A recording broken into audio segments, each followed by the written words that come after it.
The Ethiopian tradition, there is no altar, no mass, no church without tabot. And that tabot is a piece of wood which resembles Ark of Covenant. If there is going to be a church and the mass and the altar, we need that tabot. It has to be the best of the wood. Because we have a saying, the best piece of wood is for tabot and the best human beings are for consecrated life.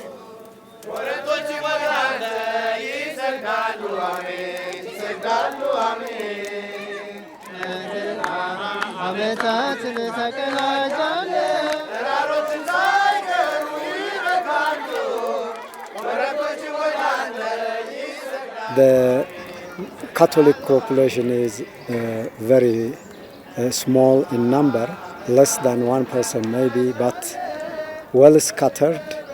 And then the Catholic Church's witness in her ministry is quite accepted, quite visible, and rewarding in many ways.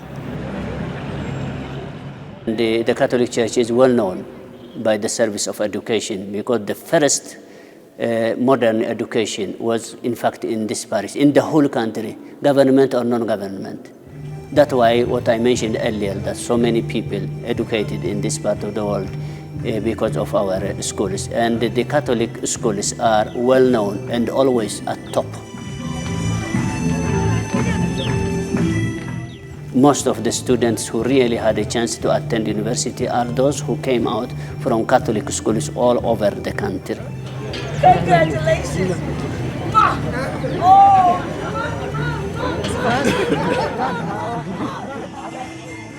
In each diocese there are between 40 and 50 Catholic schools, which comprises most of the existing schools on the given territory. The situation is similar in the case of hospitals, houses of care or orphanages. The whole large activity of the Catholic Church exceeds the potential capacity if one looks at the statistics. There are 73 million inhabitants in Ethiopia, among which there are only 750,000 Catholics. The biggest challenge for the Church, however, is a difficult spiritual situation in which Ethiopians end up after the war with Eritrea in 2002. Due to the war with our neighboring country, Eritrea, we have aftermath trauma of war. People have been suffering psychologically, and we have to heal those people in both sides, I'm afraid, because war is war. Nobody gains from war.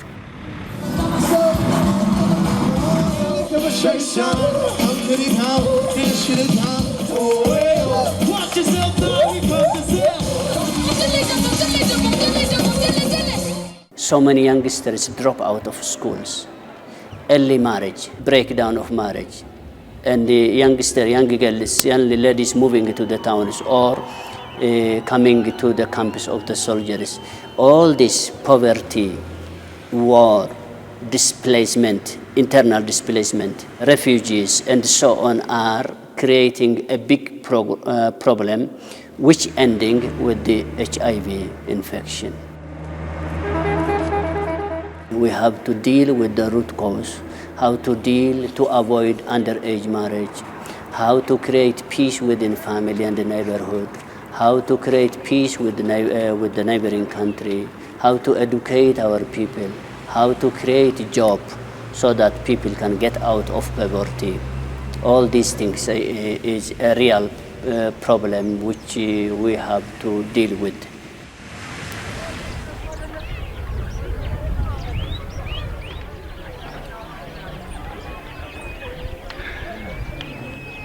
Our faithful are dispersed in mountains, through mountain villages. A priest travels to his parish, carrying his provisions on the back of a donkey, traveling 12 hours on foot. So in a diocese with a vast land of 132,000 square kilometers, you can say 3.5 times size of Switzerland, you cannot say 50 priests are many. For example, if you take the cathedral parish in Mekki, it has a radius of 40 kilometers. In that radius, we have outstations. And some of the outstations are 12 kilometers, others are 15, some are 25. It varies. And there are areas that we cannot reach. In our parish, there are 1,927 parishioners, if not even more. I work in the territory up to a distance of 15 kilometers. This parish embraces the whole area which we see around. It is a mountainous area. This parish counts many more parishioners from a much bigger territory than the average parish. I have in mind the geographical area and position. I have been living here from my childhood, and now, as a priest, I work as much as I can, and the best I can.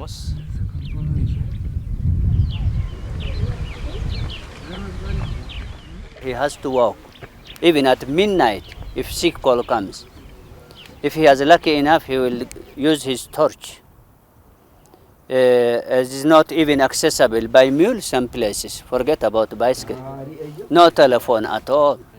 No mobile, no ordinary telephones. The only telephones we have is in the centers of district, and that is somehow subsidized by the government, only one line. It is not always possible to contact somebody if there is such a need. For example, if somebody is sick behind a hill, and I'm at this very moment on another hill, that person has no means to communicate with me, to tell me about her or his sickness. This is due to lack of a telephone. The lack of communication in urgent cases is, in my mind, the most bothersome. In some places he has to walk for 3 hours, especially the hill up is very difficult. So he needs plenty of shoes. That is the only armor, and a good stick. በስመ አብ ወወልድ ወመንፈስ ቅዱስ አሐዱ አምላክ አሜን። ይምሐረነ ይስሐረነ እግዚአብሔር በረከቱ ይጸግወነ ሀብተ ረድኤተ አምላክ ይክፈለነ እግዚአብሔር ሰላሙ ምሕረቱ ይሃበነ ሰነ ዘለለተ ንግራ ብሳነ ዝጋነ ከመደ ዘማሰነ ቢተወስዶ አላዲና ያቆሎ ቆስ እግዚአብሔር መንግስት አዶስ ማት ለዓለም ዓለም አሜን።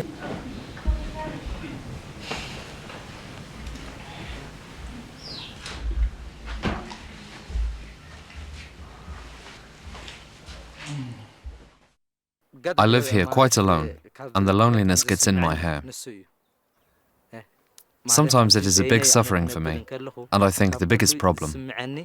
Yes, the loneliness is the most difficult for me. The most difficult.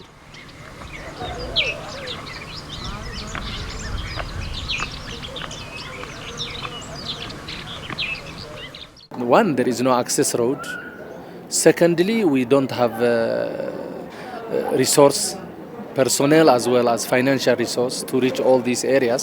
So there are areas that we don't reach even beyond our reach, who need catechism, who need Christian education.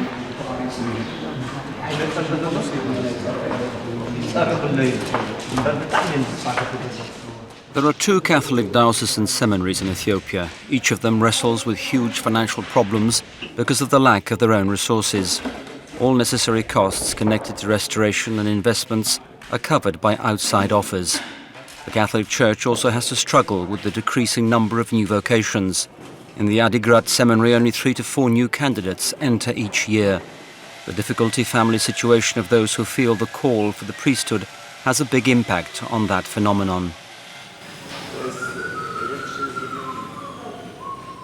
The families are not so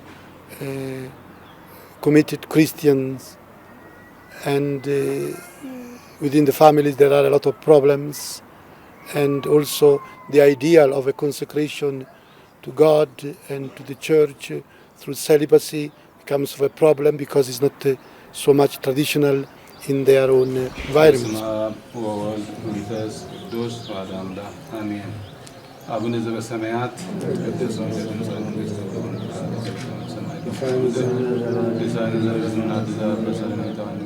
Especially speaking that here in Ethiopia we have a married clergy in the Orthodox Church, so the support of the family is fundamental for fostering the perseverance of these candidates, these seminarians.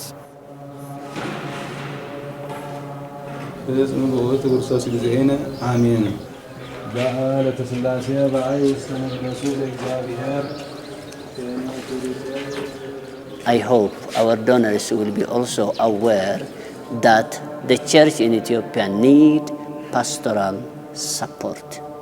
Unless we educate, we build human persons, building the stones will not do any good. You have to build human persons, and that has to start from early age. Ethical values, social values, all those comes through the pastoral motivation. That is what my message.